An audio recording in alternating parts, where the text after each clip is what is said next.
2013 meeting of the Lowell Conservation Commission, calling it to order. The first item on the agenda is a request for determination of applicability from the Mass Department of Transportation, Mass DOT.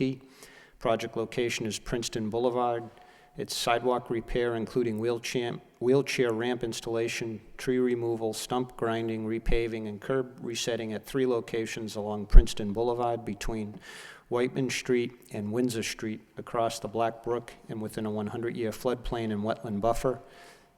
Concerning jurisdictional areas, a riverbank bordering vegetated wetland, bordering land subject to flooding and riverfront.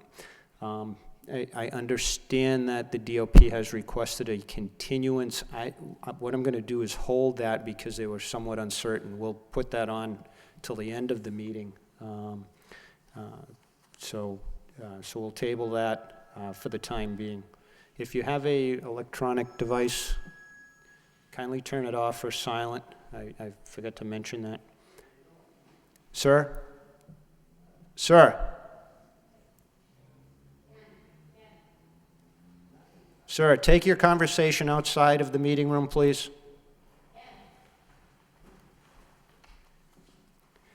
Moving on to the second item on the agenda, request for determination of applicability. Wind Companies. Project location is 109 Wood Street, and it's installation of a hot water supply and return piping within a wetland buffer area bordering vegetated wetlands. If you could kindly identify yourself for the record, please. Absolutely.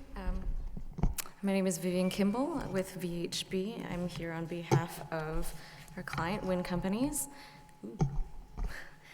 As you stated, the company is interested in... Just a second, please. Sir, if your telephone goes off again, you're going to be asked to leave and not return.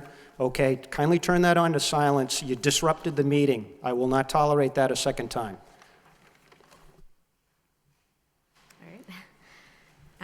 So the project involves the installation of hot water supply and return lines at the project location. It's fairly straightforward.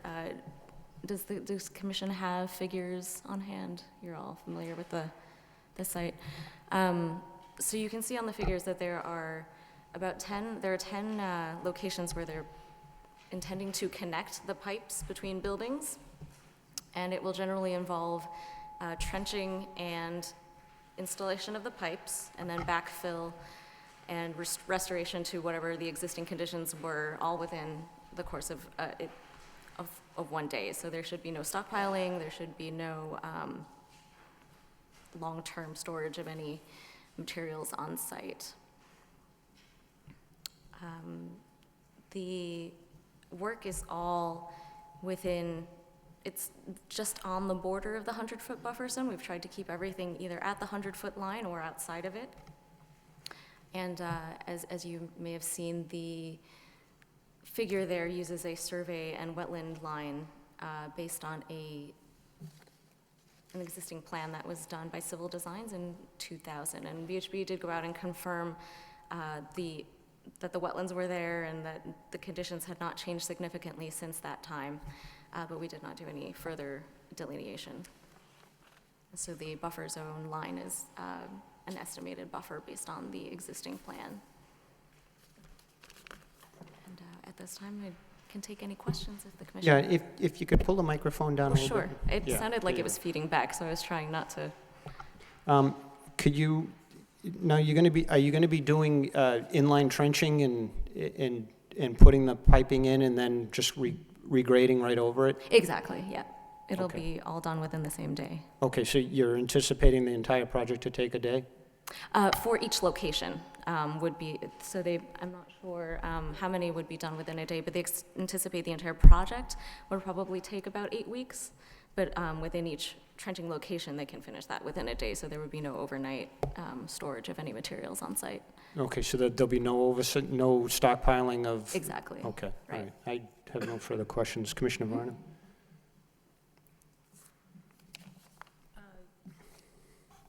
According to the plan, you're not disturbing anything on the outside of the driveway ring. Correct. I don't see any problem with what you're proposing. Yeah, it's all within previously disturbed areas. Commissioner Gordon? Commissioner Parrish? Commissioner Lovely? Commissioner Bedrin? Okay. Is there anyone here who would like to offer their comments or concerns regarding this? Is there anyone here who would like to offer their comments or concerns? Is there anyone here who would like to offer their comments or concerns? All right. This is here for a request for determination of applicability. It seems to me that a -3 may be appropriate. Do we, without any further questions from the commission, do we have a motion? I'll motion to issue a -3. By Commissioner Bedrin, seconded by Second. Commissioner Lovely. Any further discussion?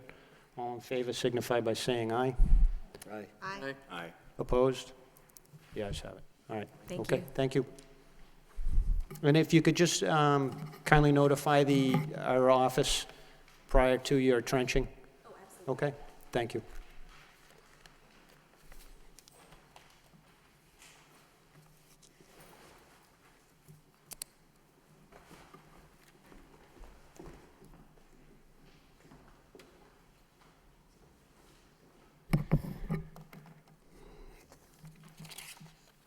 Who's here from the city of Lowell? Do you have all of them? You have all 4? Okay. All right, moving on, request for determination of applicability, City of Lowell, project location is Wood Street. I'm going to take these one at a time, okay, because they're all slightly different, so. All right, street repaving across Black Brook within the wetland buffer area, bank bordering vegetated wetland and riverfront. If you could identify yourself for the record.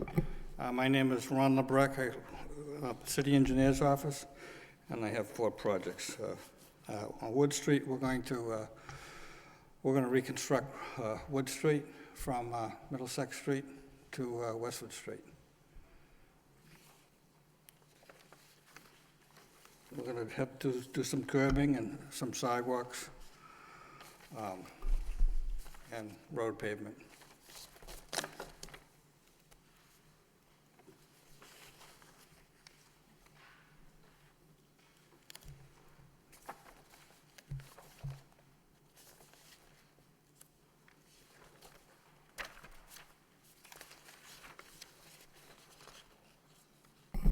Now, is this is the stretch that the university's doing all the work on now, or No, no?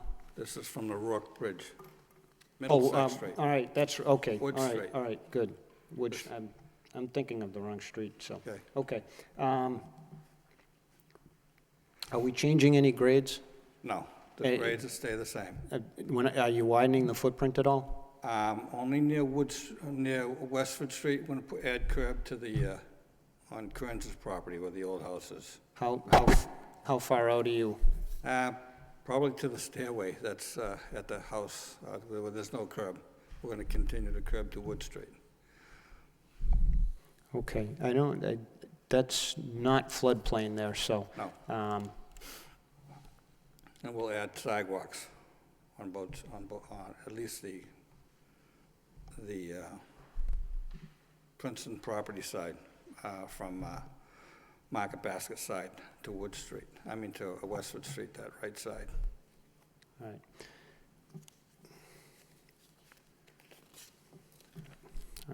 All right.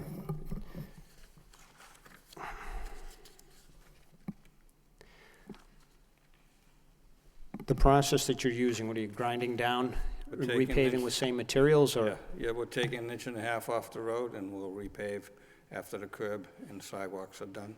We'll put the pavement back. I'm not going to change the grade. Okay, are you doing anything, so you're only doing the 1.5 inch top surface? That's it. That's all we're doing. Is that going to be sufficient to hold up that road, or? Yep. Because it's in We've pretty rough checked the shape. depth. We've already checked the depths of the mix that's there, so. Okay. Commissioner Varnum? Did you say you were widening it a little, On Westford Street end of, just on that curve? on that curve where Kearns' property is.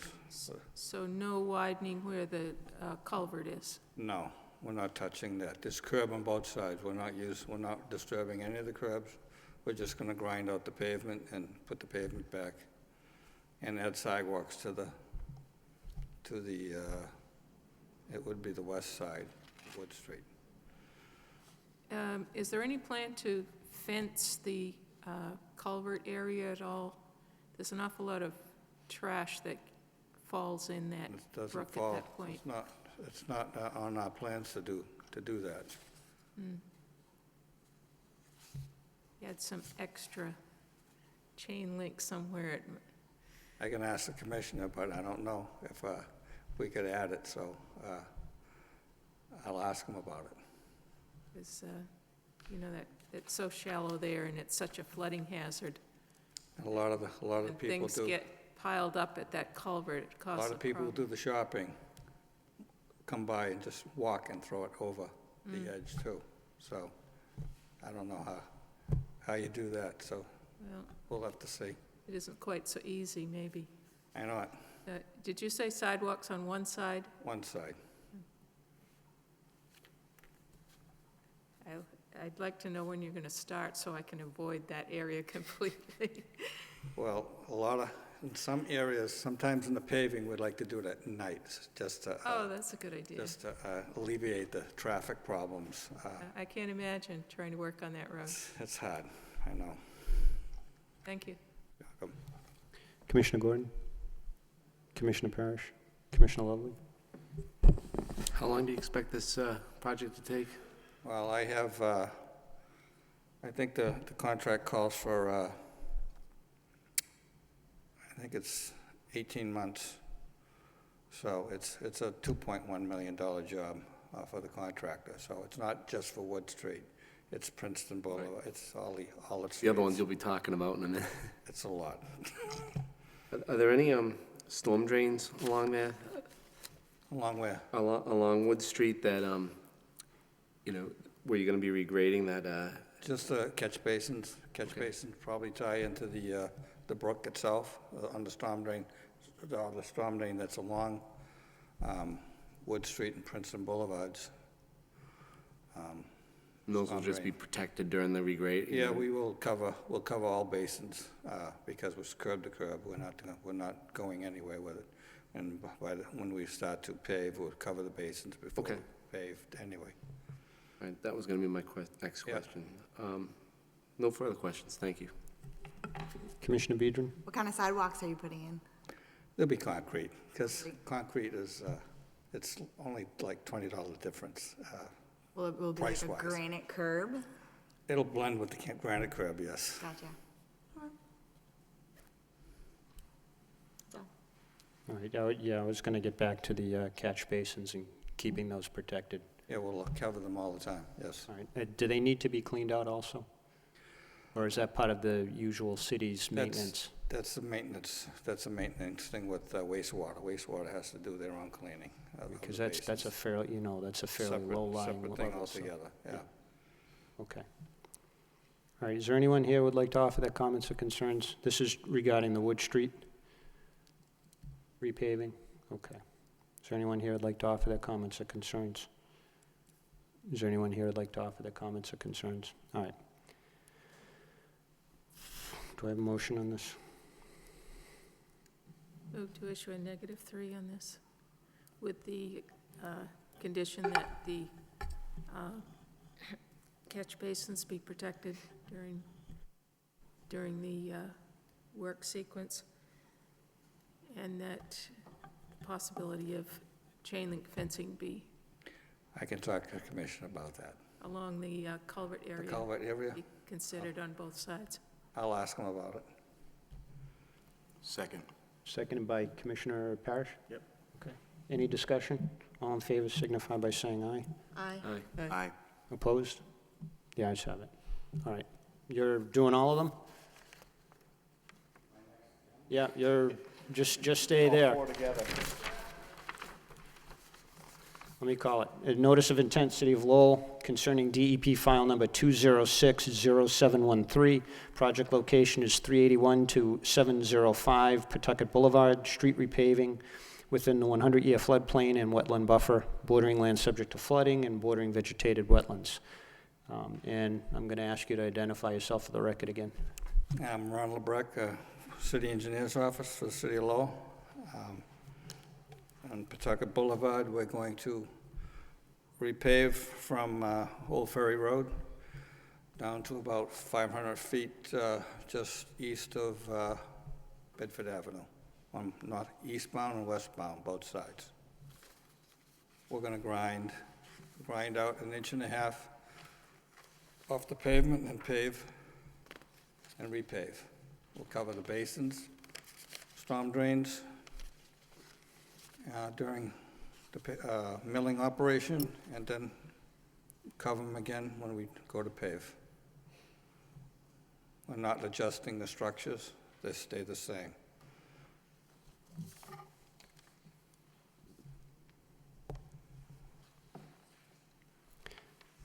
Now, this is, you're starting at about Old Ferry Road, right? Yes, You're doing repaving out there now that was, at that light. defolice for the water department. Yes, they just finished the other day. Yeah, I think they finished yesterday or something I like think that, so. yeah. What did they put sensors in for the lights or something? What was that for? They have to put the wire loops back into the pavement for the traffic lights. Okay. All right, and this extends down past Bedford, right? Past Bedford to about a seam, there's a sign, I think, that says Regatta Field. There's a joint line that's just about there, and we're gonna do both sides. Okay. Now, are there any, obviously, this is floodplain. Yes. This is the biggest issue here. So what process, same sort of process, grinding Same and, process we're gonna do at Wood Street. We're gonna cover the basins on the milling operations, mill off 1.5 inches, and during that time, we will, after that, we're gonna repave the street and we'll cover the basins again. hold on a second.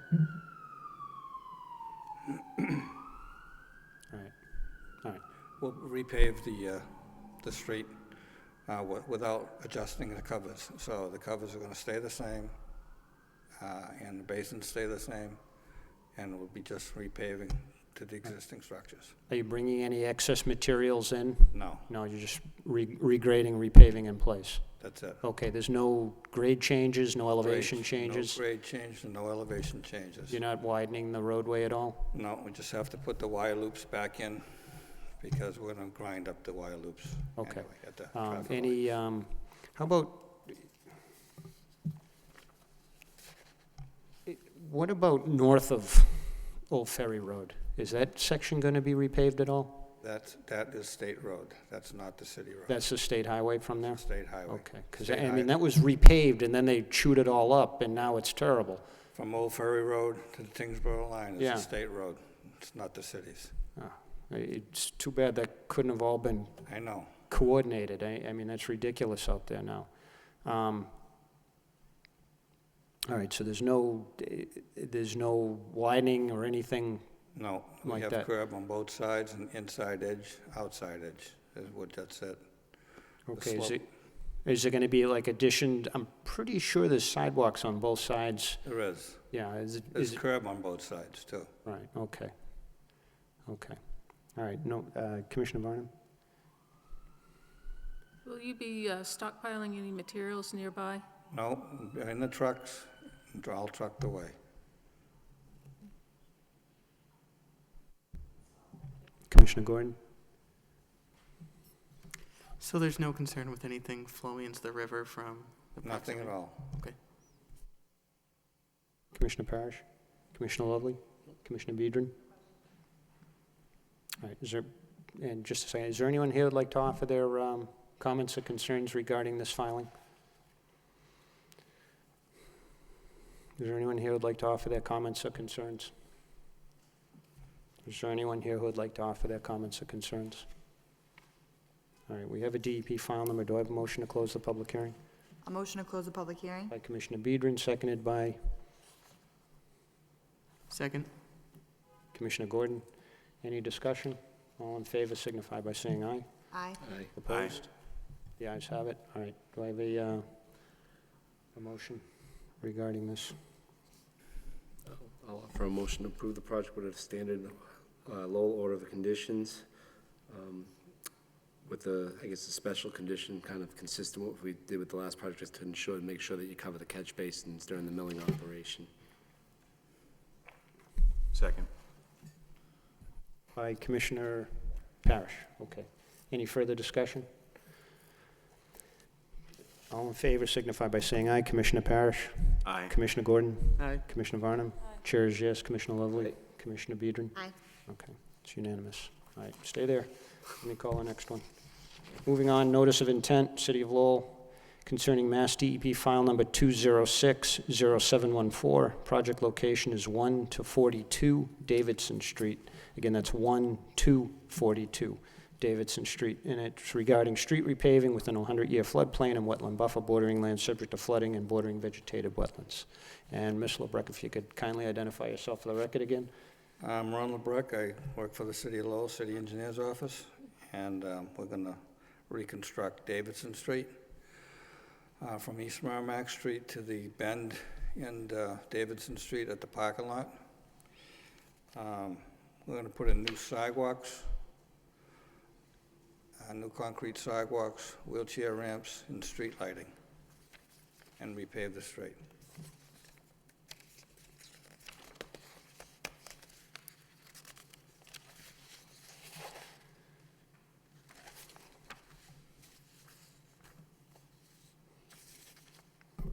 Is this the same process, cold repave? You know, the, On the repaving part, yes. On the road pavement, we're going to do the same. We're going to mill and repave Davidson Street. are there going to be any elevation changes? No, we're just going to readjust the curb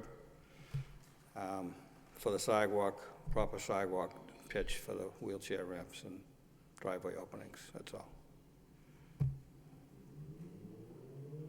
All right, is there a sidewalk there now, or? Yes, there is. Okay, It's the asphalt sidewalk. all right. And a lot of the curb is depressed, and it's got the wrong pitch in the sidewalk, so. Is this going to involve any tree removal? No, there's no trees there on that street. Okay. It's got new street lights. It's dark, New streetlights? yes. Will they be, what, like the gas light type, It'll be the same, like. or around off here. telephone poles? No, they'll be like the Victorian type. Okay, so the gas light style ones? Yes. Okay, all right. Commissioner Varnum? No question. Commissioner Gordon? Commissioner Parrish? Commissioner Lovely? Commissioner Biedron? Is there anyone here who'd like to offer their comments or concerns regarding this project? Is there anyone here who'd like to offer their comments or concerns regarding this project? Again, this is the Davidson Street repave. And is there anyone here who'd like to offer their comments or concerns? All right, do I have a motion to close the public hearing? Motion to close the hearing. By Commissioner Parrish, seconded by Commissioner Varnum. Any discussion? All in favor signify by saying aye. Aye. Opposed? The ayes have it. Do I have a motion? A motion to issue a standard Lowell, City Lowell order of conditions with the special conditions as before. If there's any catch basins, protect them. By Commissioner Biedron, seconded by Commissioner I'll second. Lovely. Any discussion? All in favor signify by saying aye. Commissioner Gordon? Aye. Commissioner Parrish? Aye. Commissioner Varnum? Chair is yes. Commissioner Lovely? Commissioner Biedron? Aye. All right. You have one more.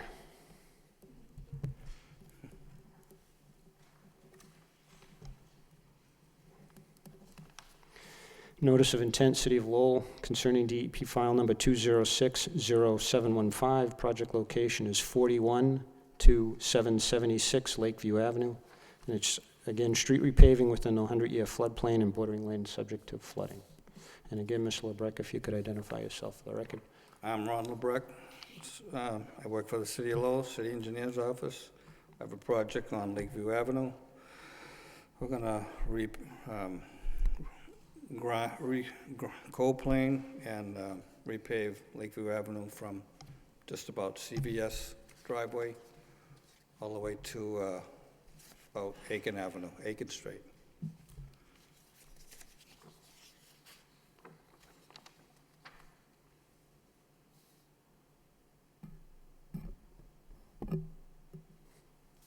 We're gonna cover the catch basins during the milling operations, and then we'll cover the basins again during paving. There's probably 28 to 30 catch basins. It's a combined system, sewer system that's there, that's not separated.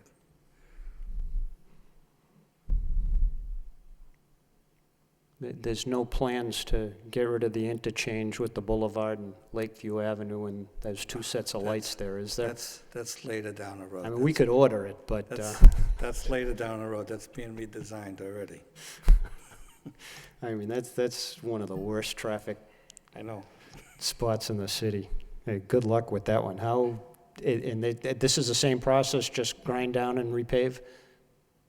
I did that in 1975. We repaved Lakeview Avenue then. I'm doing it again.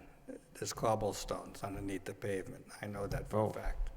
So we're only going to take off between an inch and a half that's there. So And putting it right back down again? right back down. Okay, and this one's especially critical. There's no regrades, there's no elevation There's no changes? change, there's no nothing. You're not bringing any materials in? No. Okay. All right. How about sidewalks? Because they're kind of intermittent along that stretch. Yeah, I know. We did 38 wheelchair ramps maybe 5 years ago along Lakeview Avenue, just the wheelchair ramps. But we didn't do anything with the sidewalks, but sidewalks are in pretty good shape all the way through there. So this is just curb to curb then? This is just curb to curb. Okay. All right. Commissioner Varnum? No questions. Commissioner Gordon? Commissioner Parrish? Commissioner Lovely? Commissioner Biedron? Where's the city getting all this money to do this?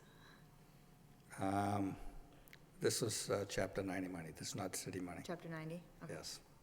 Just wondering. Okay.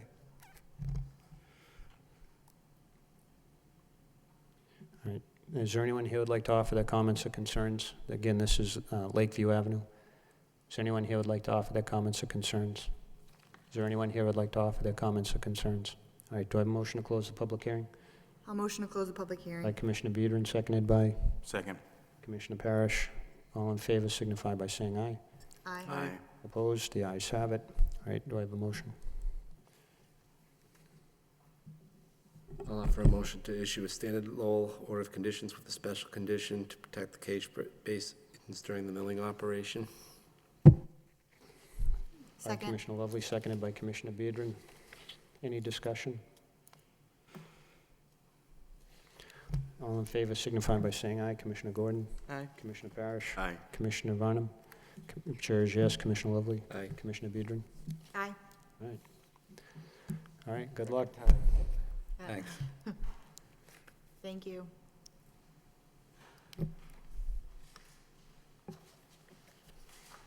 And if you could, on those, if you could give us, especially the Wood Street and the Lakeview Ave, maybe like 3 months advance notice so we can plan our vacations out of the city during those times.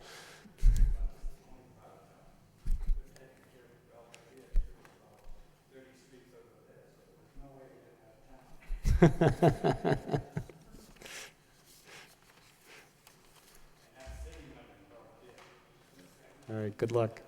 Thank you.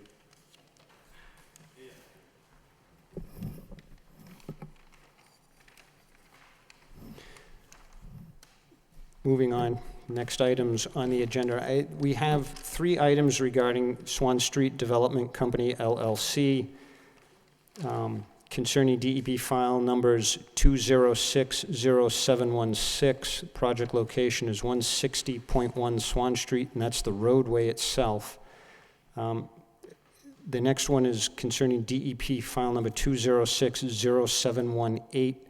Project location is 160.1 Swan Street, and that's regarding Lot 5. And the last one is a notice of intent concerning DEP file number 2060717. Project location is 160.1 Swan Street, and that's Lot 6. These projects are, it's one larger subdivision project, but it makes sense to take them all at the same time because the issues are all interrelated. Is there anyone here who's speaking on this? Oh, all right. My name's Dan Corvus from DK Engineering. Okay, do you have any objection to taking these 3 as one? Not at all. Okay, all right. And let me just call out the proper, concerning DEP file number 2060716, that's the roadway, and it's construction of a roadway, drainage, associated grading, and utilities within the wetland buffer zone for the construction of a 7-lot subdivision in bordering vegetated wetlands. The Lot 5 description is construction of a single-family home driveway and associated grading within the wetland buffer zone on Lot 5. And with respect to Lot 6, it's construction of a single-family home driveway and associated grading within the wetland buffer zone on Lot 6, both bordering vegetated wetlands.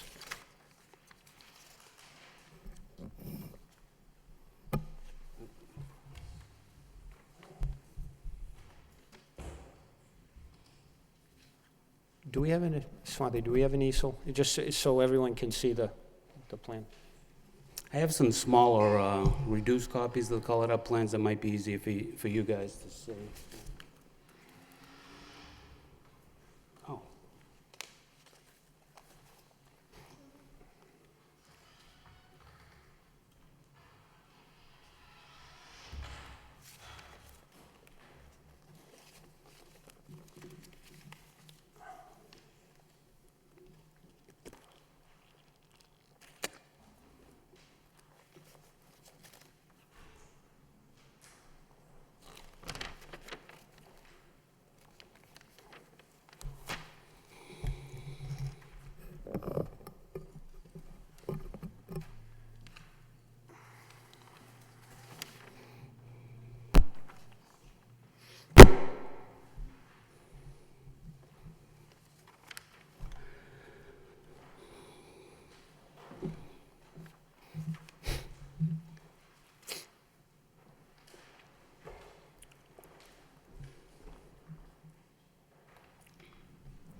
Yep, go ahead. I believe you're pretty well familiar with the project. There was an RDA that was filed back in April, early April. I'm sorry, April 23rd. At the time, it was believed that there was no wetlands on the site. The city selected LEC environmental engineer consultants to review the site and give their opinion. Their opinion was there was a small wetland on the south corner of the property. They recommended in their letter of June 7th that we locate the flags and show them on the plan, which I did. And we also redesigned the drainage and to comply with the setback requirements and the stormwater management guidelines. Basically, what we have for the drainage, the roadway, there's just a small area of the roadway that's in the 100-foot buffer, and there's a catch basin that picks up the runoff in that area. The runoff is picked up, it's brought down to a subsurface infiltration system, and controlled, it's mainly through infiltration. The runoff from the site, pre-development for the 2- and 10-year storm is zero, both in both the pre- and post-development.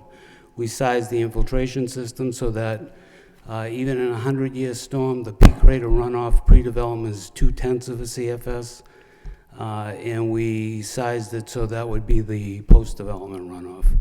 So there's very little runoff that is going pre or post. In addition to that, the volume is also either maintained or reduced so that there's no downstream impact. All the runoff is controlled through groundwater recharge. In addition to the infiltration system, we also have a drainage swale that runs behind, I believe it's lots.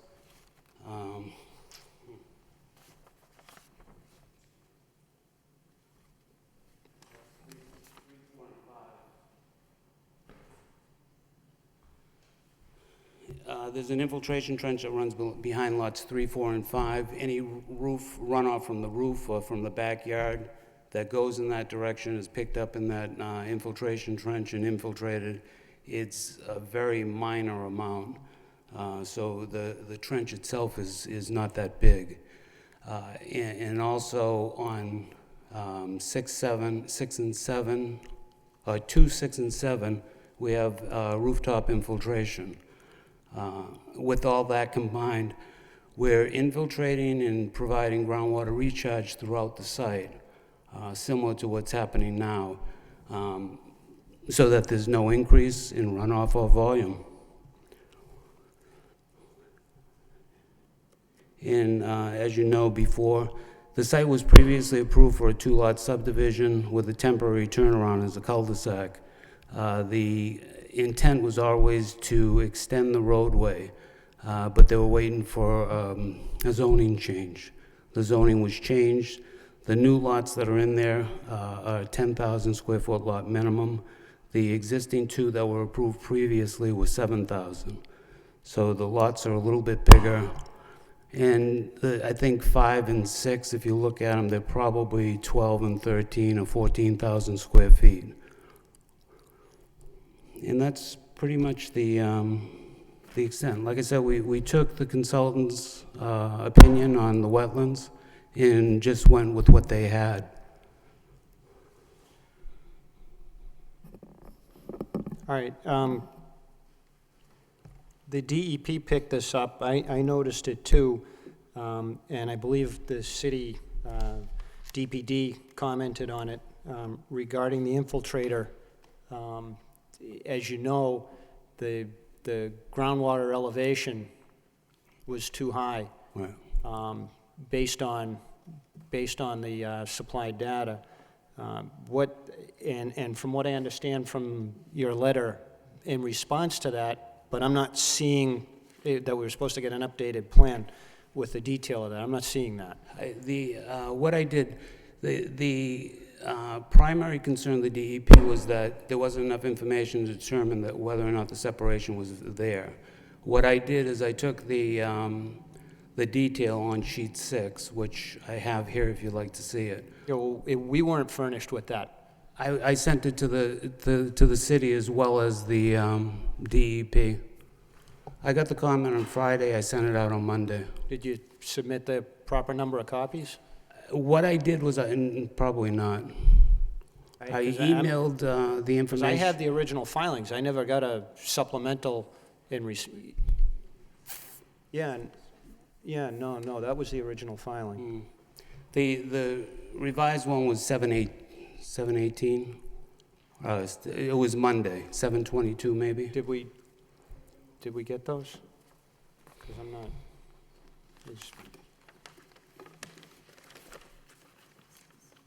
Oh, all right. No, that's the state.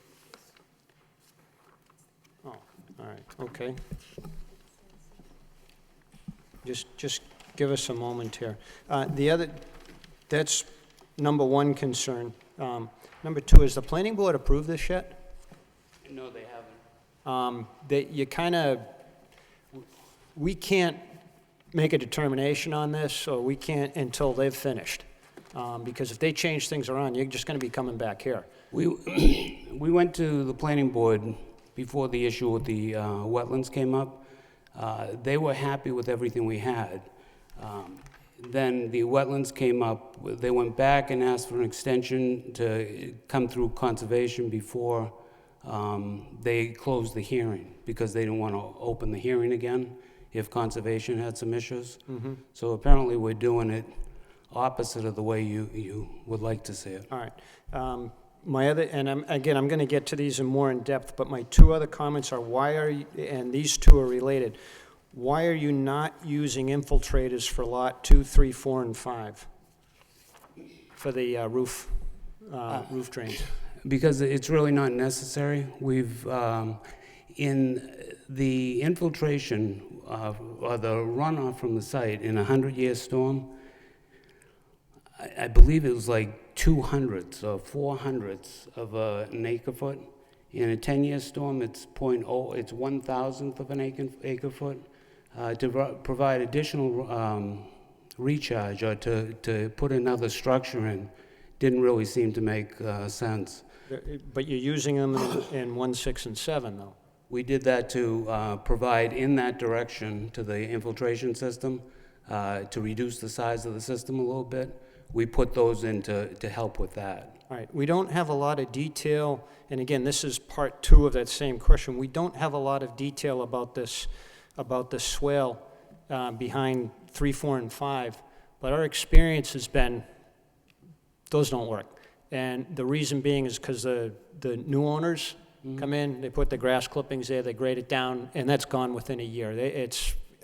I, for one, don't like to see those, because they don't work. On commercial sites, it's fine, because we can put deed restrictions and put an O&M plan in place, but for residential, especially right at the edge of the back lot, those are gone. And claiming credit for them is kind of a falsehood, because it just doesn't, they don't work. It's not an observable thing for the city to go out there and maintain vigilance. The neighbors don't care, because they're in the same boat after all. And no one's really policing whether or not these things are functioning the way they're supposed to be functioning. But safer to say that, for me, an infiltrator would be a better solution, if need be, than a drainage swale in a situation like this, because it's not, these things don't work. The new owners may not be the first one, it's the second one. They get rid of them. Okay, they're filled in, playground goes down, a work shed goes back there, all well and good. Some of the landowners don't even know what the heck that thing is there for to begin with. They just fill it in. They regrade it out and fill it in. And so it's just it doesn't work. Could I address that? Yep. First of all, it's not really needed. The only purpose of me putting it back there is so that no runoff could run off to that boundary line. The amount of runoff, if you look at it, it's very flat. It's a sandy soil. It's grass. There's very little water that could even get over there. But to put in the subsurface infiltration structures for each house seemed like it was an unnecessary expense and maintenance issue. Again, I think without that there, I think there is something like 1/10 or 2/10 of a CFS in a 100-year storm, which is negligible.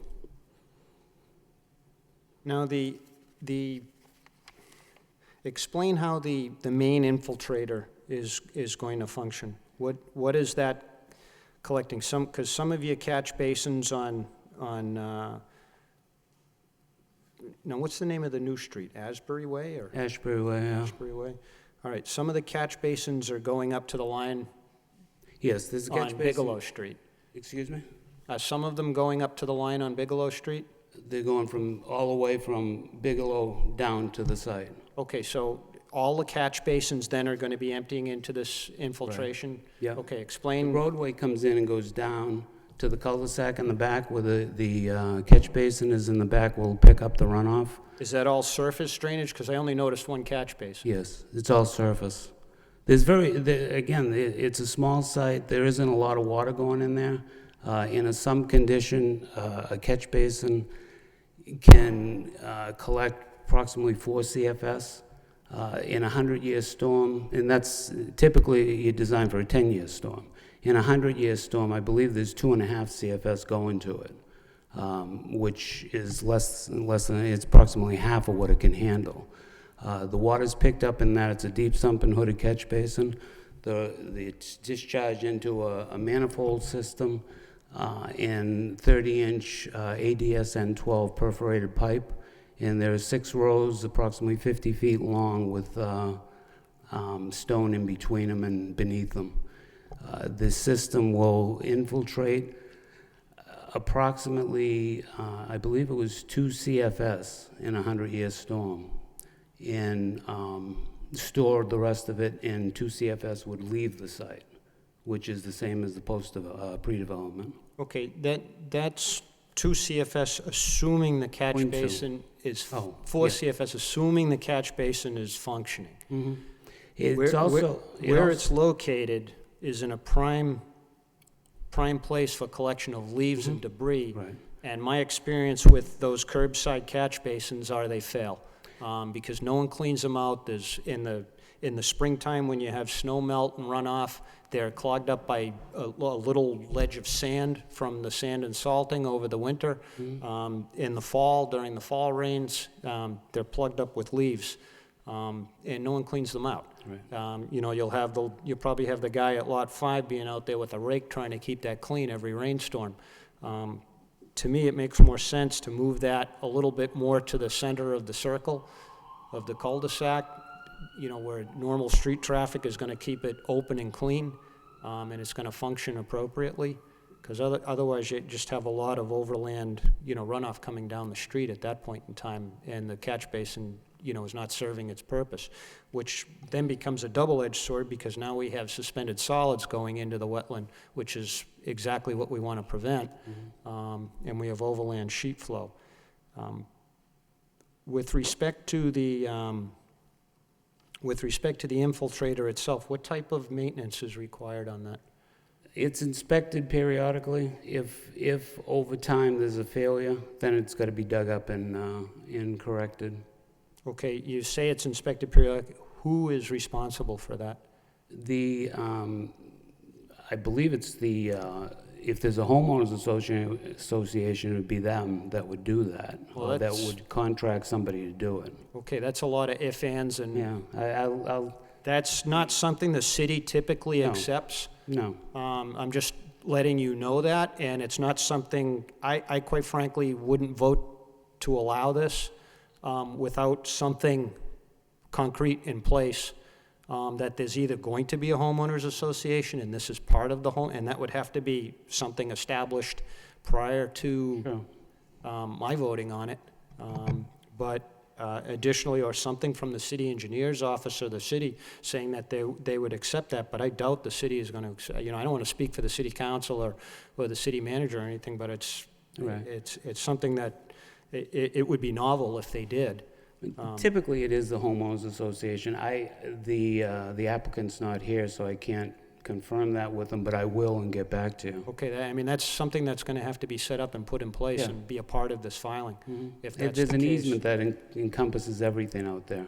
Now, is this going to be I noticed that it's wholly contained within Lot 5. I mean, is there going to be an easement across Lot 5 for access to this in case it Yes. needs to be ripped up? And Yeah. because that's not shown on the, No, it's not. There will be an easement that encompasses that, the infiltration system, the infiltration swale, everything that needs any kind of maintenance. That'll be included in the easement. And one other thing on the catch basin, the calculations that were performed to determine the capacity of the inlet, that assumes a 60% clogging factor. So 60% of the grate could be covered, and it would still handle that kind of flow. yeah, no, I understand what you're saying, Okay. but, you know, I look at these things, I see the ones, and you see them all over the city. People, you know, their cars stall in the 3-foot puddles all the time because the catch basin that's there is, you know, is not functioning. It just seems to me that moving the catch basin will solve all of those issues. We can take a look at that. Okay.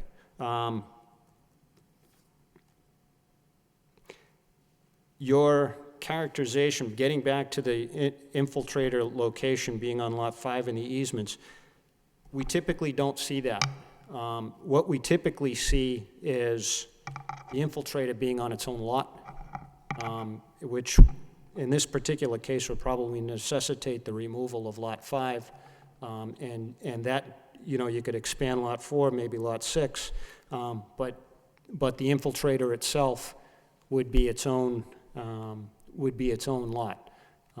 It's, you know, I mean, this thing is, you know, a fairly substantial portion of Lot 5's usable space. You know, if there's any, you know, planned activity on this lot, it's probably going to be placed over the infiltrator, so. Right. You know, and again, I mean, we've seen these subdivisions like this. There was one off of Stedman Street a number of years ago. There was another one, it was in Pawtucketville, and I can't think of it. relatively new subdivision, and either the detention pond or the infiltrator was its own separate lot. It's much more desirable to see that, because then everyone in the neighborhood has an interest in it and has an interest in maintaining it, or on the street, or in the homeowners association, or in this particular instance, it's on Lot 5, and the rest of the homeowners associations are gonna say, hey, that's your problem, Lot 5, not ours. And that's generally what happens in these situations, and then we're left with a failed system. It sounds good and well here and on paper and in the plans, but in the real world, they don't work. We could probably encompass the system with the parcel line, and, you'd have a narrow strip in the back that would still be part of Lot 5 that would include the rest of it. I mean, we could probably, I don't think it'd be a problem to put it on its own lot, or a parcel. Well, it would be if you lost Lot 5.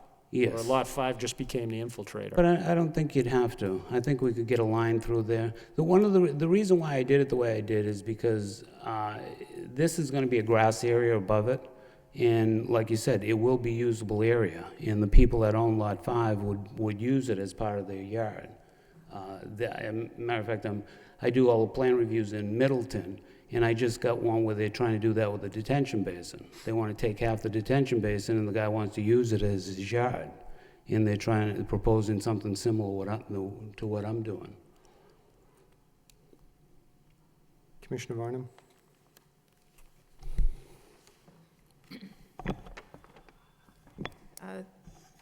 On this colored plan that you gave us, the brown, does that indicate that, that the vegetation and trees in that area aren't going to be disturbed? One of the things I read was something about an agreement with Transgas along their boundary to leave some large trees. Is that correct? Yes, along the westerly boundary, there are trees that are gonna be left out there. The applicant went out and walked the site with planning, I believe, with Aaron Clausen, I believe. And they picked out trees that they wanted to keep, and there are additional trees that will be planted there also. So that would be another reason not to have a swale along that edge, because that would disturb the roots of the trees you want to keep. The swale itself is just, I forget what the detail says. I think it's 6 inches or a foot deep. I mean, it's not a big ditch that's being created. It's just a shallow depression to prevent the water from running off in that direction. And like I said, there's very little water going there. I was a little surprised on this plan to see this infiltration system so close to the actual wetland. Is there any protocol about that? I tried to reduce the size of it as much as I could. Like I said, the 3 rooftop infiltration systems I put in to reduce the amount of runoff and to reduce the size of the system, but that's as small as I could get it. I even went with 30-inch pipes in there, which is quite large.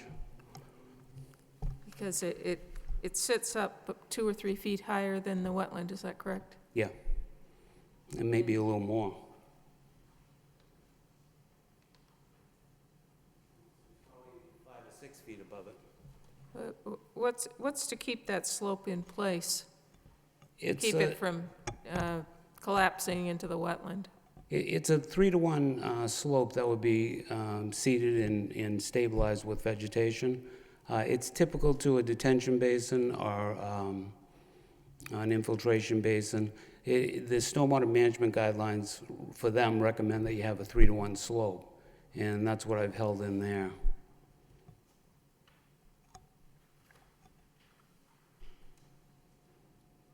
And did you say we have a maintenance plan for that? Yes, there's one in the back of the in the stormwater management report.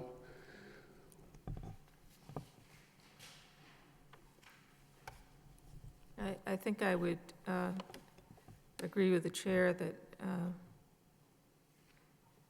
probably that Lot 5 might be a little tight with that infiltration basin, and then if you eliminated the house, you could move it over a little bit.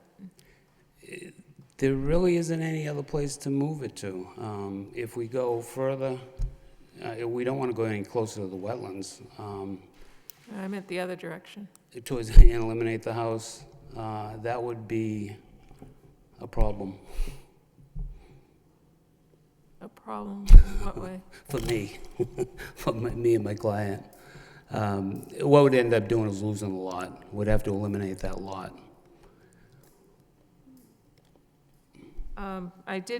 I was out there today, and I did notice that the soil seems to percolate quite well. There weren't any puddles in there after the rain. I assume they had a big rain yesterday as well. It's a Windsor soil. It's a loamy sand. It drains very rapidly. It's a Class A with the hydraulic soils group, Class A. So it's very, it drains real fast. Now, this eventually would either go directly down or end up in the wetland area, is that correct, the water from?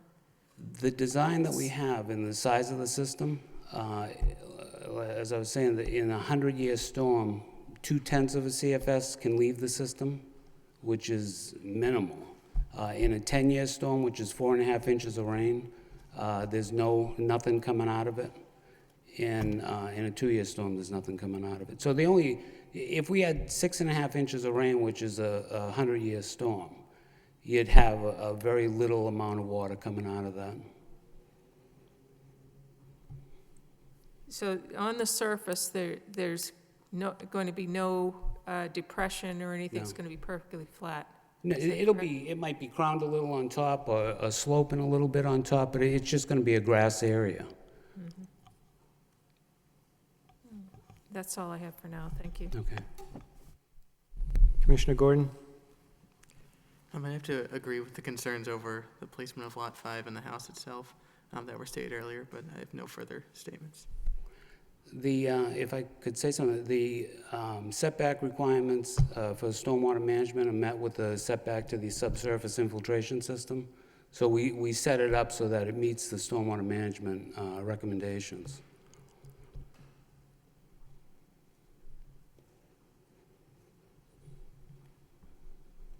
Commissioner Parrish? Commissioner Lovely? So if I understand what you're saying with regard to the elevation of the infiltration gallery, there isn't a concern about some of the storage being already taken by rising waters within the wetland? No, like I said, we did test pits out there. Actually, we did test pits before we knew there was a wetland there and right along the area. We have 2 foot of separation between the bottom of the system and the groundwater. I don't see that, I mean, that's a seasonal high water table. Okay. I would agree with the chair that it'd probably be prudent to move the catch basin more towards the center of the cul-de-sac where this is the end, for the reasons that were mentioned. One other thought, this road, it's being constructed, so you haven't given a thought to terms of like what types of pavement you're looking to put down there, correct? Right. I mean, one thing to consider would be some sort of porous pavement as a means to get around some of the issues that have been brought up. I mean, I think the chair was bringing up earlier, why not look at infiltration on each of the individual lots? And I can understand your point of view as to not do that, but why not consider the possibility of porous pavement, for that street, and you could actually reduce the infiltration potential of the maintenance, because when I did look at the report, depending on who's, I don't think we have an answer as to who's going to be performing the maintenance, but I think in your own report, you were saying about $800 a year to maintain that catch basin and infiltration system. So that begs the question, well, who's going to do that? And if you can avoid it through things like direct infiltration through other means, that may be something to consider. So I don't know if you've given that some thought, and I'd be interested in your perspective on that. We discussed that, we looked at it, I've used it on other projects. There is quite a bit of cost associated with that also. It has to be vacuumed 4 times a year. And if it gets clogged, then you have to go out and pressure wash it, and there can be quite a bit of expense that's involved with that. And if it breaks up, then you have to dig it all up. But we did discuss that. We were looking at that at first, but then we just thought that it would be too much of a burden to put on the homeowners, and the construction of it, it's kind of intense. If you look at the stormwater management detail for it, there are probably 7 or 8 different layers of material that you're putting in, and they're all put in, 3 to 6 inch layers, which gets a little. I mean, you have to have somebody out there that knows what they're doing and that's familiar with this stuff. But I like the idea of using it. I was just more or less asking the question just to see if it's been considered. I mean, it sounds like you've given it some thought and looking at the trade-off, and this is what, in terms of optimizing stormwater management, this is your best proposal. Right. Okay. Thank you. No further questions. Thank you. Commissioner Biedron? We're gonna have curbing. Yes, it's going to be granite curbing. It is gonna be granite okay. I think, I don't know, is there a detail for that? Yes, it's on the rest of the subdivision plans. I didn't give you the whole set. I didn't know if it was necessary. Okay. The curbing, we did submit it to planning board. They came back, actually, I had 2 details on there. I mistakenly left an asphalt berm on there. Okay, And I told them that we're not doing that. We're going to put granite curbing in. the granite, okay. Is there a homeowners association set up for this? I'm going to have to get back to you on that. I believe there is, but I don't want to say that Okay. until I verify it. Is this the revised plan, or is this just for presentation? That's the revised plan. Okay. The plan itself, the only thing that changed is the 112 contour was shifted to the back of the system rather than going through the middle of it. Okay. Other than that, nothing on that plan changed. The detail sheet, underneath the details sheet for the subsurface infiltration, it has, I put all the elevations of the system on the side, and I put the test pit data down below it. Okay. To verify in the seasonal high water table so that it was easy for the DEP to review. Okay. I think, this new sheet, I think is missing erosion control. Yes, I took This it one? off when I colored it up. Okay, all right. It's so yeah. on the, Just it's that on this the is plan you revised. have. Okay, It's on the plan you have. When I colored it up, I took some of the layers off just to make it clearer to see. yeah, But if you look at the main sheets that was submitted, it'll show the erosion control. yeah, it was on the main one, Okay. okay. The typical road cross-section, I think is just missing sewer and gas. You have Yeah. water shown, I don't know, There's water, sewer, there's gas out there. yeah, I'll take a look at it before I submit it to the planning board. okay, yeah, just, you show water, but not sewer and gas. And then, where are you putting a doghouse manhole? That's up at the street. That was at the, Okay. where it ties into the sewer up in the street. Okay, By the way, another reason why we didn't want to use porous pavement is because the sewer is going back to Bigelow, and the road is sloping away from Bigelow. So the sewer is kind of shallow where the manhole is. We stopped it, we brought it out as far as we can. And I think the last 3 houses there, we're using environmental 1 pumps to pump it back to the manhole that's in the street. So that was another reason that we kind of hesitated in using the porous pavement. how shallow is that gravity, I want to say it's 5 feet, 5 feet? 4 or Okay. 5 feet. Okay, the because the city might require some sort of, control density fill or anything for compaction reasons once you start getting too shallow. So we The want- city engineer looked at it. Okay. And we shifted it around a little bit. I don't remember if she had any comments on it or not, but we did discuss it with her. Okay, and then I think, I'm assuming your other details will show a catch basin and a normal, Oh, yeah, I'm manhole? Because these are missing like catch basin and normal manhole. The, Another sheet has that. the plan and profile sheet has all the construction items on there. Okay. And It may not show up in the legend, but I have a note going to each one of them to explain what it is. Okay. And all the E1 grinder pumps, they're gonna be outside, correct? Yes. Okay. And none of them are within 100 feet of the wetlands. Yep. Yep, I'm good. All right, I just want to pay a little bit of lip service now to I mean, we're mainly talking about the roadway, but now Lot 5, Lot 6. Just as a side note, your plans are insufficient on Lot 5 and Lot 6 to meet the filing requirements. You just basically made a photocopy of the master plan and gave it to us again for Lot 5 and 6. I didn't receive a detailed plan for Lot 5 or Lot 6. The Lot 5, the structure and the infiltrator are entirely within the 50 and 100-foot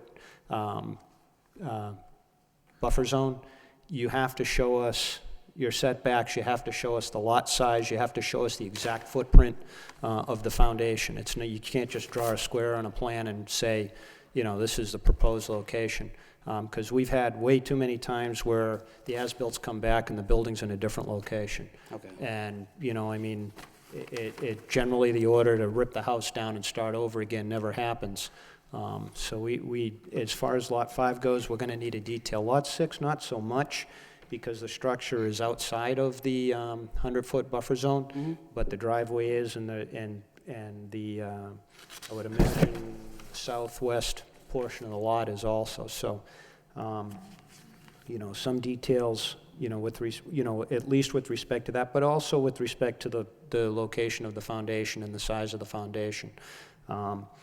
Especially with Lot 5, you're gonna have to show your stairways, any potential decks that goes on. If an as-built comes in with a deck on it, we're gonna say take it down, okay? It's just, you've got to show that type of stuff, okay? There's going to obviously be a stairway, access ways into the structure. You have to show those, okay? If there's any L's or outbuildings planned, those have to be also shown. But again, particularly, you're going to have to give us the exact dimensions of the foundation, okay? And the precise location on the lot, especially with respect to Lot 5.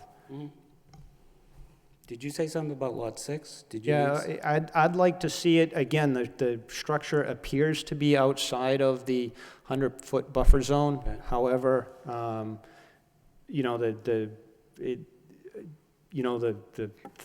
the house could be shifted southwest and the driveway put on the other side. I don't know if these are being built to spec, being built to, custom. I don't know what the situation is. So, I'd like to nail that down since it's a filing, okay? But would it be all right to show you a distance to the wetlands to the house? Well, yeah, you want that the- should be shown anyway. Yeah. It is outside, again, it is outside of the buffer Right. zone. The driveway isn't, but, it is outside, but you should additionally show any proposed decks, any proposed stairways.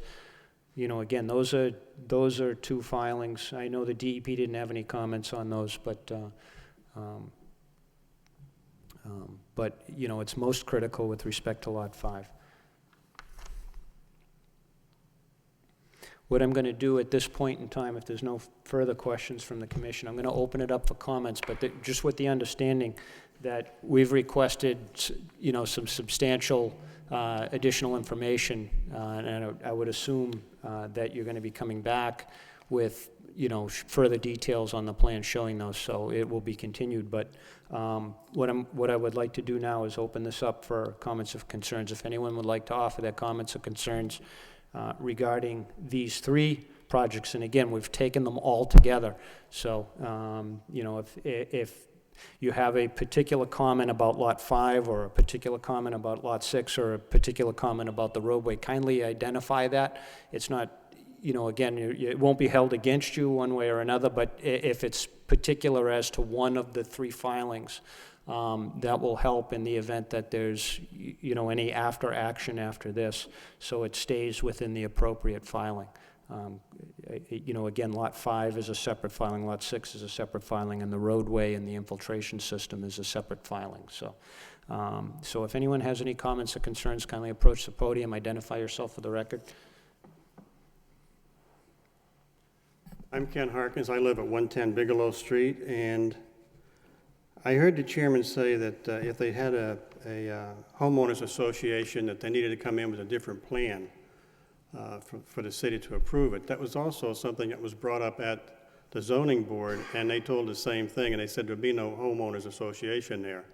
So I don't know where that came into this hearing at all. And the other thing is, I have a question on the catch basin. Is it going back to Bigelow Street, or is that going someplace else? Is that a question for the chair? Yes. All right, as far as I can tell, there's one catch basin located at the end of the cul-de-sac, and it goes into the infiltration system being proposed on Lot 5. Okay, because I thought I heard it say Bigelow Street. I guess maybe it's the sewer lines going there, but because there Well, are there's- no catch basins on Bigelow. It runs all the way from Blazona Street, right straight down and drains Well, into no, the the brook. sewer from the homes are going back up to the line on Okay. Bigelow Street. But there's only one catch basin on the new proposed road at the end of it, and that's going It's into the running into the infiltration. catch basin, not out to Bigelow Street? Yeah, if Swati, if we could, turn the map so it can be viewed. There's one, the catch basin right at the end of the cul-de-sac. In the middle, at the end of the middle, right there. Yeah. If you could speak into the microphone. The next thing I have is for Ms. Varner, because I walked it, the first time they brought this before the city council, I was out there and looked at it, and I came to the city council to oppose it, and they shot it down. And the reason was for the water. If you were standing, and I'm going to step off the mic and talk so she can see how I was standing, but if you were standing, remember when you walked it before, and you said this ground disturbed, and over here on the left had been cleaned up? Well, when they first came to the city council, over here on the left, the water had came up into that swale, about where that metal was, and you see the metal was standing up there. It was up to about there, next to that bank and everything.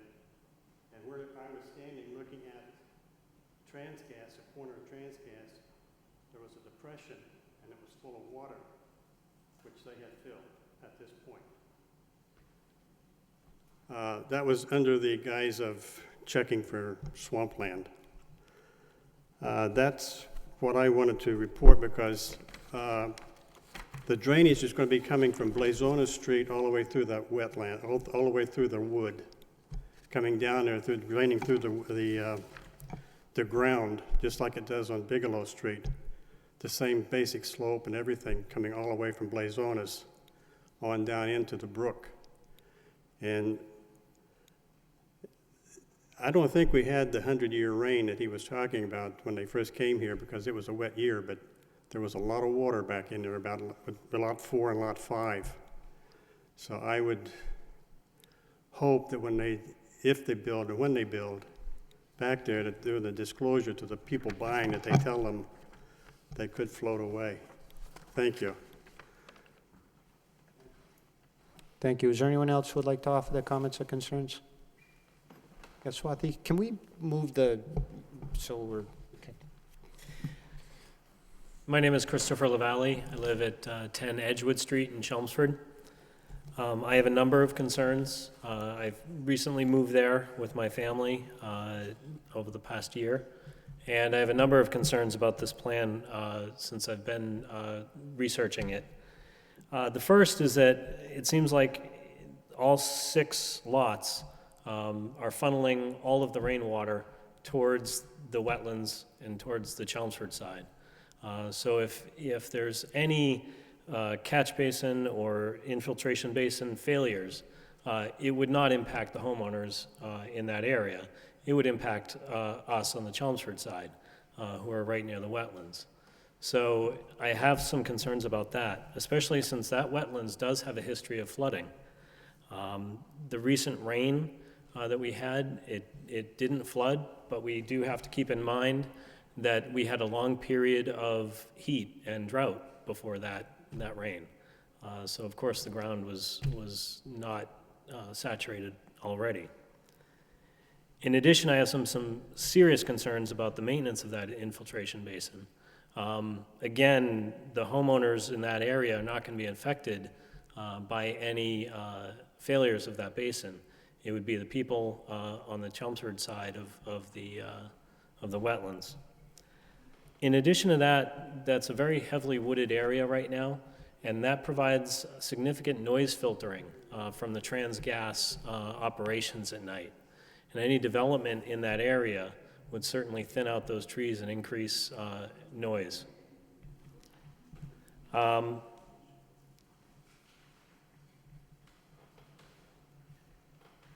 I also have a letter from Brian and Kerry Bailey at 9 Edgewood Street. They weren't able to make it tonight.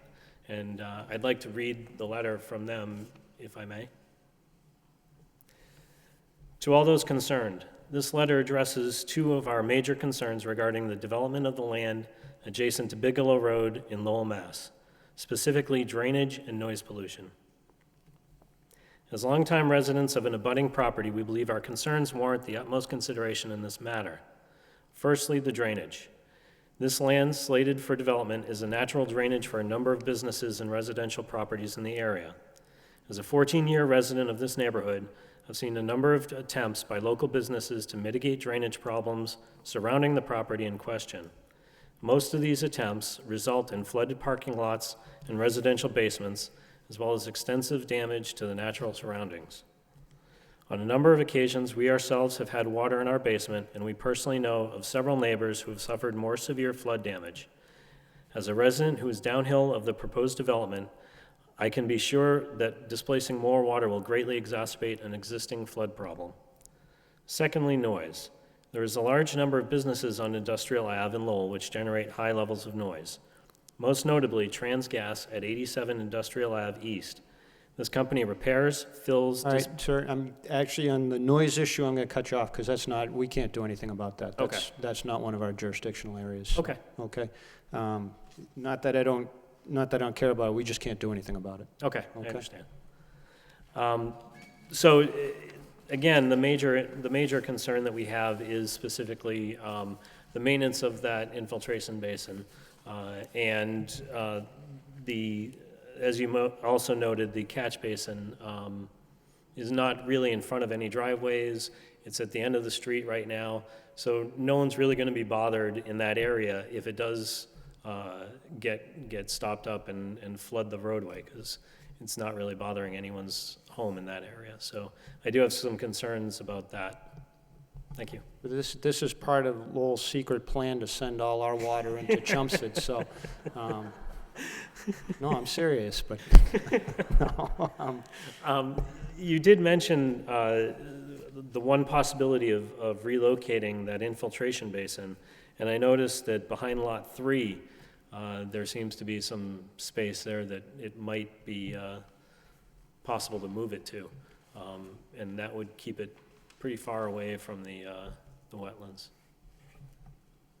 well, I think if the figures that have been supplied regarding the infiltrator system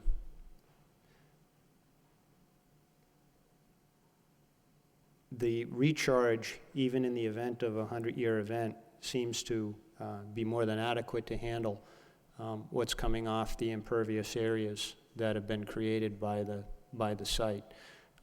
So if the figures are to be believed, then what the system is designed to do,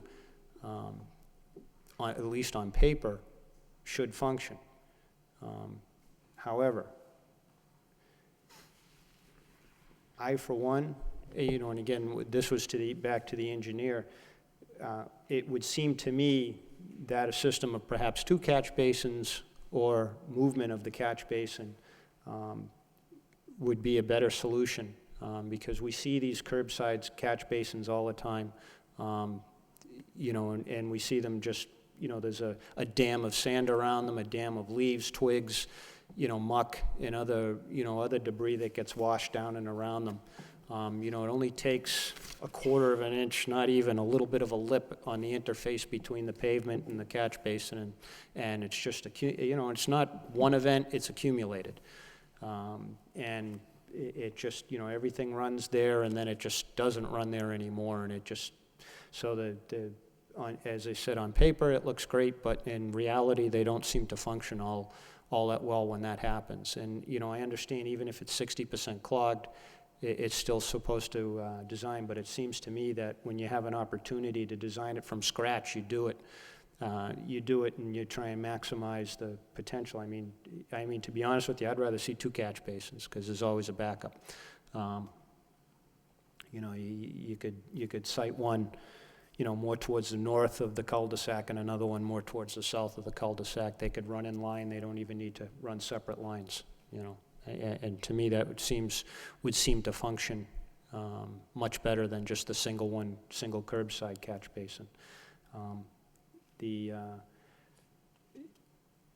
I don't know if the applicant did any soil testing behind Lot 3, such that there would be sufficient data at this time. The test pits that they did were in very close proximity to the infiltrator system. It seems to be it's at a slightly higher elevation. It's about 6 feet higher. If the soils are somewhat similar, it's probably going to have similar results and similar groundwater. It might actually be a little bit lower up at that aspect because it's further away from the wetland. I don't know. But, and again, the location of the infiltrator system, at least to me, makes sense, because the whole idea of the infiltrator system is the water right now is going into the wetland. And all this is doing is, from the site, all this is doing is taking the water that's already going into the wetland, it's filtering it and delaying its, on the impervious surfaces that have been placed on the site, it's delaying its access back into the wetland, but it's still ultimately getting there anyway. And my question to you is, right now within a wooded area, is that delay of water getting into the wetlands longer than it would be with this infiltration system? Well, if you look at the science, the answer to that is yes. Okay. Okay, if you look at the numbers, okay. It's not a significant delay, but it's a delay, okay. The standards that they have to meet and at least the numbers that have been supplied meet the standards. Okay, there was some adjustments that they had to meet because the system was, as designed, it was at a lower elevation. But they've addressed that and they've changed that. Now, are there any other, okay. And again, to the gentleman who spoke earlier with respect to the homeowners association, yeah, we're asking for that because we need to know who's going to take responsibility for maintaining that. I don't know what was said at the planning board or the zoning board of appeals for the zoning change. I don't know what was the result of any discussion there. All I know is that this commission is going to want to see someone take ownership. Can you reject it till you find out? Say that again? Can you reject what's before you now until you find out? Can you reject the proposal that's before you now on all? Well, we're not going to take a vote on it tonight. Okay. All right. Is there anyone else who would like to offer their comments or concerns? Sure. And to the gentleman who just spoke from Chelmsford, that letter that you read in from your neighbors has to be supplied to our administrator. Yes, ma'am, if you could identify yourself. Hello, my name is Dr. Linda Tanini. I am an adjunct faculty member at Boston College and also in Chelmsford High School, and I also live at 10 Edgewood Street and also in Chelmsford. I just want to say thank you for your time for looking over this matter in terms of environmental impact, because as a biology teacher, I spend a great deal of time explaining the importance of wetlands and looking at trying to take away some of the wetland in the buffer zone, and knowing how important wetlands are as a filter for our ecosystem, especially in the waterways. The job to help pick up the extra water from those bad storms. You know, the job to clean out the water before it gets into your brooks and stuff. I just am concerned of having to take away some of that wetland in the buffer zone. The proposal that you guys had suggested of maybe moving the infiltration system and moving or removing the house or moving the house in Lot 5 seems to be at least a way to help mitigate the impact to the wetlands, and seems to be in some fact, a more maintenance of basically the ecosystem in the area. And that's just really was my main concern, is just that removal of the wetlands and how much we are spending so much effort to protect our wetlands, and this is basically starting to take away from it in that sense. And that's all. Thank you. As far as I know, there's no proposal put before us to reduce the size of the wetland. I was concerned about the buffer zone, sorry, the Okay. buffer zone. So yes, thank you for the correction. I meant more the buffer zone, which, as much as the wetlands is there, I do believe that that buffer zone is an important aspect also in helping to protect and maintain those wetlands too, to their fullest abilities. Well, that's why it's protected also. I know, and that's why I was like, saying thank you for All right, at least thank- addressing those concerns too. Thank you. Thank you. Is there anyone else who would like to offer their comments or concerns regarding this project? Right. And again, we're going to continue this, and that doesn't foreclose your opportunity to speak again. I just want to say that if you weren't here tonight, you can still appear at a subsequent hearing and speak, because the public hearing is going to be continued. Any final comments from the DPD, Swati?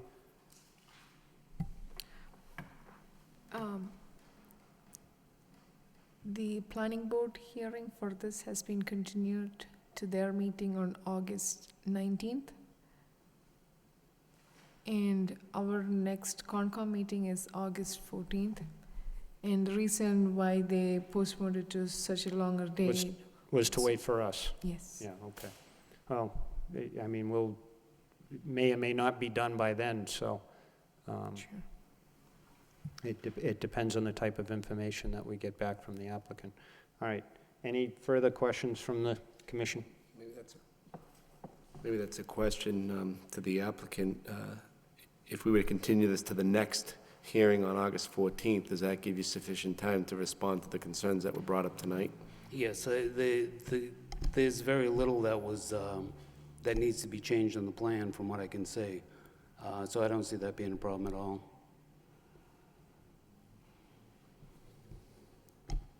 All right, well, it's not just the plan.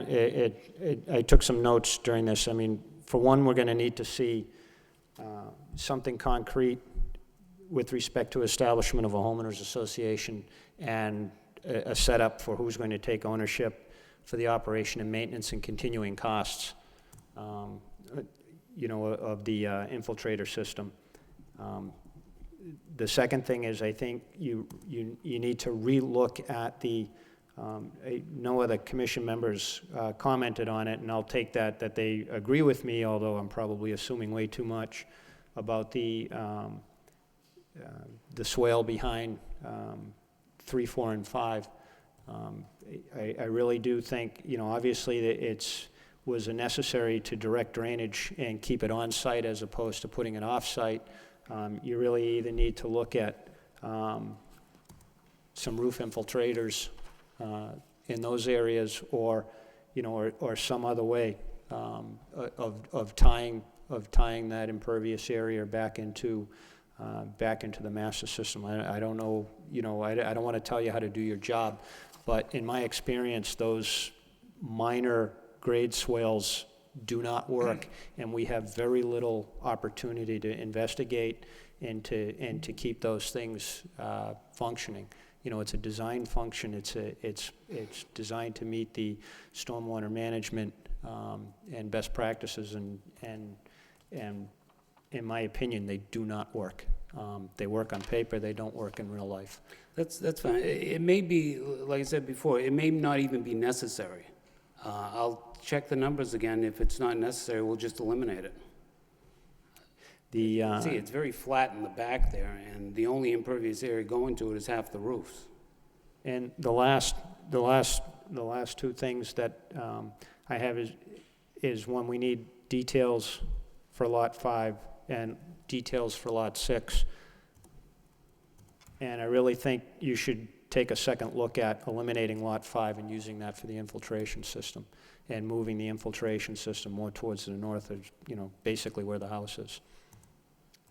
Take it away, that way you don't have that 3-to-1 slope going directly into the wetland. There's creep and crawl that involves there.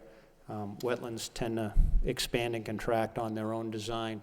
And, in the event of a particularly wet winter or a particularly wet spring, you could see a situation where you lose some of that bank, and you have a very expensive repair in place. Let's be cognizant of the fact here that once that infiltrator has been placed, I'm assuming that heavy equipment isn't going to be able to drive over that. So, you only have like 1.5 to 2 feet of soil on top of it. Right. So, One of the, I just the wanted, access, you basically have no access to 3/4 of it because of the way it's situated. You've got a house immediately to the north, you've got a wetland immediately to the south of it, so you have no access to the entire back side of it in the event that, and you can't drive over it, so, you have a situation where, in order to do anything with it, you'd basically have to rip it up, starting from the east side, the roadside, and work your way back, because you just can't get to it otherwise. And that's an issue that needs to be addressed. we'll address it. There needs to be access to all 4 sides of that thing in the event of, catastrophic failure, or you need to do some serious maintenance to that bank. And right now, you can't do it. You'd have to, to even put a Bobcat down there post-development, you'd need a notice of intent filing to get a Bobcat back there. So, that's, you're really gonna have to look at that. And again, if I could just say one thing, the reason it is where we put it, I'm not just saying that the house is the only reason. If you look at its lowest point on the site, in order to get the water to go into it, right now that catch basin coming out is it's shallow depth coming out of it because there's no traffic or anything over the back of it, over the pipe. It's in the lowest area so that it can collect as much runoff as needed to. If we start moving it up the hill, then it won't work. Yeah, no, I understand its placement. Don't get me wrong. I don't have a particular problem with it being where it is. My issue with its placement, though, is once it's there, you don't have access to it anymore. And that was my suggestion earlier, that Lot 5 should be the infiltration system. So you have access to all 4 sides of it. Because as it stands now, once that's in place, and once the house on Lot 5 is built, you've essentially have no back access to probably 2/3 to 3/4 of that infiltration system. Almost starting from, where you have the 110 mark, and then forget the north side of it all, you got a house there. And again, it's not like you can drive heavy equipment across the top of that thing. I really think you need to address that issue, that there's got to be some access in the case of, serious maintenance needing to be performed. And right now, you don't have that. Okay, and I'm not seeing any sort of easement or, anything Right. for access. Right. And, and again, that just goes back to the comment. When we've seen these in the past, the infiltrator or the detention pond is on its own lot. It's its own separate area. It's got access all around it. It can, if equipment needs to get in there to clean it out, they can get in there and clean it out. There's access to it. It can be done at a moment's notice in the event that it needs to be done quickly. As we know, sometimes these systems fail very slowly. Sometimes they fail catastrophically, especially when it's in very close proximity to a wetland in an area that has standing water. So, all right. All right. Did I miss anything? All right. Do I have a motion to continue? By Commissioner Varnum, seconded by second. Commissioner Lovely. All in favor, signify by saying aye. Aye. Opposed, the ayes have it. And our next meeting is the 14th? Yes. Okay. All right, so folks, there will be no further notice. So the next meeting is August 14th. That's the second Wednesday in August.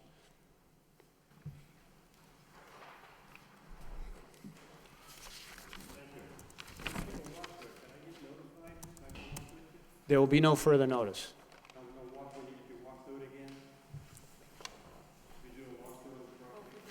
Yeah. Where are you located?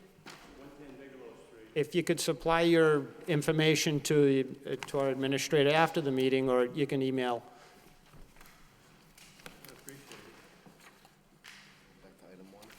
Yeah, is there anyone here from the Mass DOT? All right, do I have a motion to continue? They had called our office and requested a continuance. They had a couple of other hearings and they weren't certain whether they were going to make our meeting, but they had requested a continuance just in I'll offer a case. motion to continue at the request of the applicant. Second. Seconded by Commissioner Parrish, motion by Commissioner Lovely. All in favor, signify by saying aye. Aye. Opposed, the ayes have it. Other business in your packet, there is a letter from the Mass DOP. Well, actually, yeah. No, who's this from? Wow. It's an attorney representing DEP. Yeah, okay, so Duchesne and Farrell. Okay. Dated March 25th, 2013. This is regarding the 48-104 Townsend Ave and 800 Varnum Ave. We had submitted under very tight schedule our response to the administrative DEP for the proposed DEP plan for the proposed settlement. The DEP felt, or apparently somewhat agreed with us, that we didn't have enough time to properly respond and has extended the response time. However, from what I understand, Swathi, we're in the same boat again. Yes, sir. Yeah. We have time till August 8th. The response time has been extended to August 8th, and our Oh. next meeting is August 14th, so, This is and it. this is not on the agenda, so we can't take it up tonight. That's the problem. We have The- a special meeting. Yeah, so what I'm going to suggest is we're going to have to hold a special meeting. And it's, what's the calendar look like? Yeah, I mean, it's, August 7th is my 30th birthday, so we can't do that. well, we don't care about that. We're going to sing happy birthday anyway, so. 3-0, baby. They're looking at August 8th. So they probably assumed that we had an August 7th meeting, would be my guess. Can we meet next week, the 31st? No, the school committee's in here, aren't we? But we can meet over in the, Yes. in the mayor's reception room. Would that be okay? Because that would give us ample time, I think, to get back. Is that enough time to publish for the, We can do a publishing for like Monday morning or Friday. is that sufficient time under the open meeting law? It's usually a week. Okay. So, Do we want to do maybe August 1st or 2nd then? yeah, I would prefer that. Thursday or Friday? It doesn't have to be a Wednesday, that's all. We could even do Monday the 5th. You can do, okay, Caitlin, is next Thursday, would that be okay? The 1st? No, I'm gonna be in Connecticut. I'm sorry. I won't be here. I can't meet on Monday, Thursdays, or Fridays. What's holiday? No, No, don't rush the summer. August. I guess let's do this. By a show of hands, who can do next Thursday, the 1st? No one? Just you? Well, I can do any of the days, so. Yeah, I can't. All right, how about the Friday, the 2nd? Yeah. No? A little early? Yeah, could we do it at like 5? Yeah, I don't have a problem with that. We just We need could- to I mean, make, we could even do it on Saturday, but I don't think we want to bring Swati in for a Saturday. They don't pay her enough, so, they don't pay us enough. But, Monday the 5th or Tuesday the 6th. I don't want to go any later than Tuesday the 6th. I would prefer Tuesday since I work Monday, Thursday, and Friday from 1:30 to 10 p.m. So I would not be able to make any of those days, any Monday, Thursday, or Friday. Tuesday's good. I'd be iffy. I'm coming back from New York on Tuesday. You'll be here? No? You don't know? I'm due to leave from New York at noon, get back to Boston about 4:30, so I probably wouldn't get here till close till 7. what's the goal of this meeting, is to write a response back It's to refine the response. from what Mr. Erickson wrote to us? Yeah, Okay. I mean, I'm not anticipating spending a lot of time Yeah, on it. I mean, as you all know, we've spent time ad nauseum. I think it's just to refine the response that was okay. put in place. If need be, I mean, it's Yeah, 5 o'clock on Tuesday would work. That, Tuesday the 6th. Is that okay? Aye. Yeah, Tuesday the 6th. Bill? Not at 5. All right.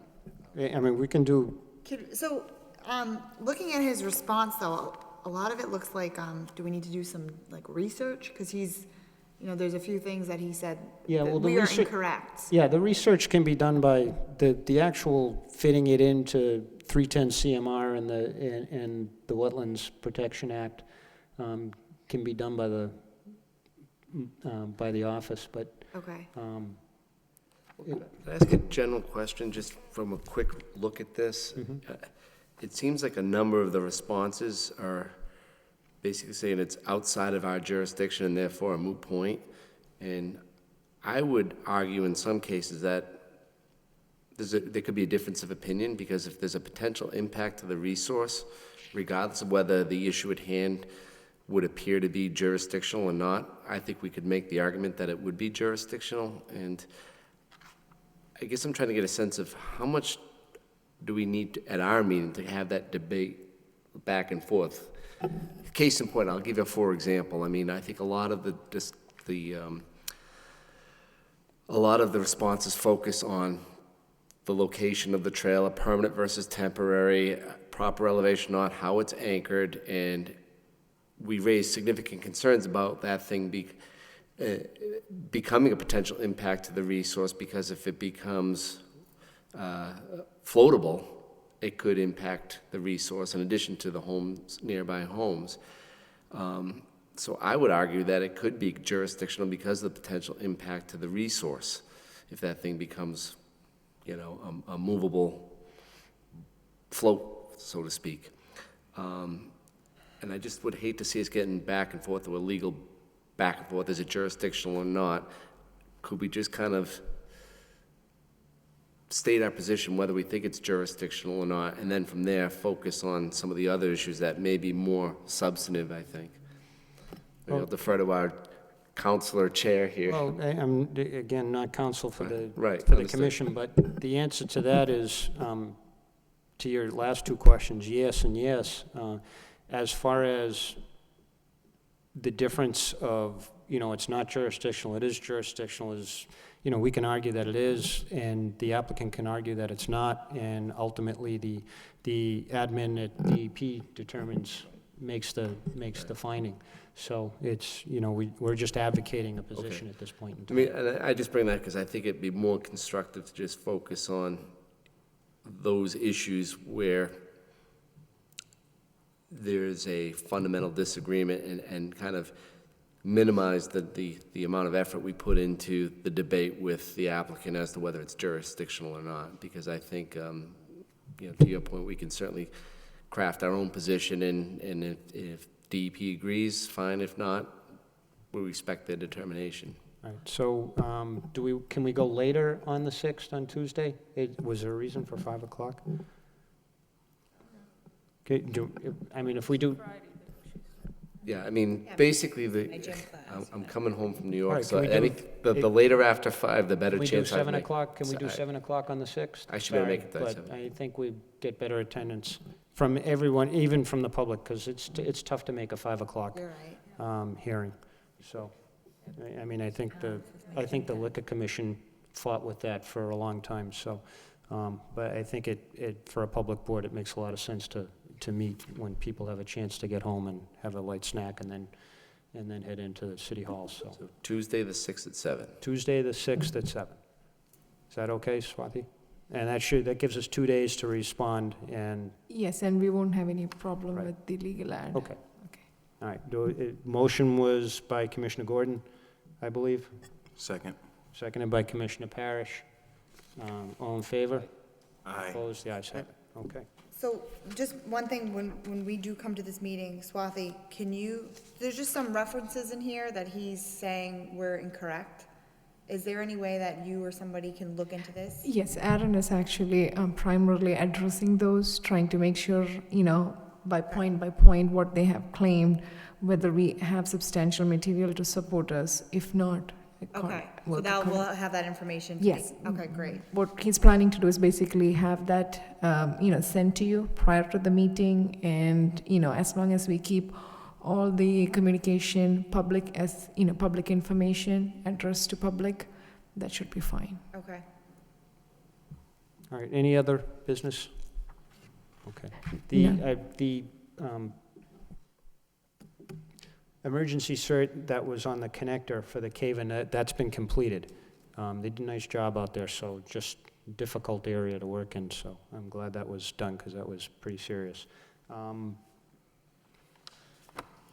I think, we don't have any minutes, I didn't see any. No? Okay. All right, do I have a motion to adjourn?